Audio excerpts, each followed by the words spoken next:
Hello check. Hello hello അതൊക്കെ കഴിഞ്ഞു. ഇവിടെ ഈ കൺവെൻഷനിൽ പങ്കെടുക്കുന്ന ഞാൻ പരമസത്യാണ് നിങ്ങളോട് ഞാൻ പറയുന്നത്. സ്വകാര്യമായിട്ട് വേണമെങ്കിൽ ഞാൻ ആളുടെ പേര് ഞങ്ങൾക്ക് പറഞ്ഞുതരാം. ഈ കൺവെൻഷനിൽ പങ്കെടുക്കുന്ന ഒരു മിടുക്കനായ ചെറുപ്പക്കാരൻ എന്നോട് പറഞ്ഞു, പൊന്നു ശശിയേട്ടാ, ഇവിടെ സേഫ് അല്ല. ജീവിതത്തിൽ ആദ്യമായി ഞാൻ കഞ്ചാവ് വലിച്ചത് ഡിവൈഎഫ്ഐയുടെ യൂത്ത് സെന്ററിൽ വെച്ചിട്ടാണ്. ഇത് കഞ്ചാവല്ലേ? ഇതൊരു ചെടിയാ. നമ്മളെ തുളസിയെ കൂട്ട് കുരുയിട്ട് മുളപ്പിച്ച പതുക്കെ വലുതാകും, ഇലകൾ വരും, നീലച്ചെടയെന്നൊക്കെ പറയും. അത് തന്നത് സെക്രട്ടറിയാണ്. എന്റെ മോന് കഞ്ചാവ് കൊടുത്തിട്ട് ഇനി മേലെ പഠിക്കാത്ത കയറി അടിച്ചു. അതിന്റെ കൂട്ടത്തിൽ കള്ളും തന്നു. കള്ള് തന്നയാള് പ്രസിഡന്റുമായി. എന്തൊരു യോഗ്യതയാണ് ജനാധിപത്യ യുവജന പ്രസ്ഥാനത്തിന്.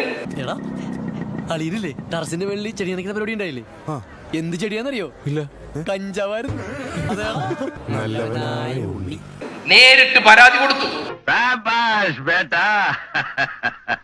നേരിട്ട് പരാതി കൊടുത്തു. ഞാൻ സാക്ഷിയാണ് ഈ കാര്യത്തിന്, ഈ സംഭവത്തിന് ഞാൻ സാക്ഷിയാണെന്ന് പറഞ്ഞു. ഇത്രയും ധൈര്യം ഞാൻ എന്റെ ചാൽ ശോഭരാജ് മാത്രമേ കണ്ടിട്ടുള്ളൂ. നിനക്ക് എങ്ങനെ കിട്ടി കുട്ടി ധൈര്യം? നിങ്ങൾ നോക്ക്, ഇതൊക്കെ എവിടേക്കാ പോണത്? ഈ പ്രസ്ഥാനം എവിടേക്കാ പോകുന്നത്? ആദ്യത്തെ പ്രതികരണമാണ് ഇവിടെ നടക്കുന്നത്. ഞാൻ ബോംബെയിലെ അധോലോകത്തിലേക്ക് ക്ഷണിക്കുകയാണ്.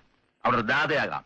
ദാദോങ്ക ദാദ, വല്ലഭനക്ക് വല്ലഭൻ, ദാദോങ്ക ബീച്ച് മേ ഏക്ക് ബഡാ ദാദ. കഞ്ചാവ് വലിക്കാരൻ ഉയർന്ന നേതാവായി. ബായിക്ക് വീടായി, കാറായി, ലോറികളായി. പിന്നെ എറണാകുളത്ത് നിന്ന് ഒരു സത്വം വന്നിട്ടുണ്ട്. നമ്മളെയാണല്ലോ മച്ചമ്പി. എന്റെ നമ്പരായി, എനിക്കുള്ളത് മേടിച്ചിട്ട് വരാം. ഓൻ എങ്ങനെയാന്ന് വെച്ചാൽ ഫുള്ളായിട്ട് കഞ്ചാവ് അടിക്കും. ഇനി ഒരെണ്ണം ഇരുത്തി വലിച്ചേ. ശരിക്കിരുത്ത്, ചങ്കി ചെല്ലട്ടെ. ഇരുത്ത്. All the dreams like tingle stars, the tingle stars like glowing chain. ഇങ്ങനെ നിവർന്ന് നിൽക്കില്ല. അടുത്ത് നിൽക്കുന്ന ആളുടെ മേലിൽ ചാരിയിട്ട് നിൽക്കുക. ഇത് എന്നെ ഉദ്ദേശാണ്, എന്നെ തന്നെ ഉദ്ദേശാണ്, എന്നെ മാത്രം ഉദ്ദേശാണ്. കാരണം എപ്പോഴാ വീടെന്ന് പറയാൻ പറ്റില്ല. ചാരി കണ്ടില്ലേ, ഫോട്ടോ കണ്ടില്ലേ? ചാരി നിന്നിട്ടാവും എന്റെ പ്രസംഗം. ചേട്ടാ, അപമാനിച്ചേ ഞാൻ പോയിക്കോട്ടെ. അപമാനത്തിന് തന്നെ അപമാനമാണ് നീ.